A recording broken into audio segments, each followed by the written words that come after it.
উপদেষ্টারা খেললেন ফুটবল, প্রতিপক্ষ বিভিন্ন দূতাবাসের কর্মকর্তারা রাষ্ট্র পরিচালনার সঙ্গে নিজেদের পরখ করে দেখলেন মাঠের ফুটবলে।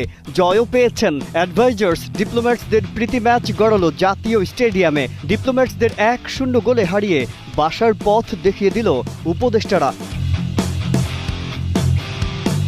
20 মিনিট করে দুই অর্ধে খেলা হয়। 22 মিনিটে আত্মঘাতী গোলে লিড নেয় টিম অ্যাডভাইজার্স। শেষ পর্যন্ত এতেই জয় পরাজয় নিশ্চিত হয়। টিম অ্যাডভাইজার্সের হয়ে খেলেছেন ক্রীড়া উপদেষ্টা আসিফ মাহমুদ, সজীব ভুঁইয়া ও আইন উপদেষ্টা আসিফ নজরুল।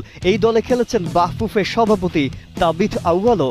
বিদেশি কূটনীতিকদের দলে ছিলেন স্প্যানিশ রাষ্ট্রদূত গ্যাব্রিয়েল সিস্টিয়াগা। এছাড়াও England, America, Norway, Holland, Denmark দূতাবাসের অনেক কর্মকর্তা এই দলে খেলেছেন।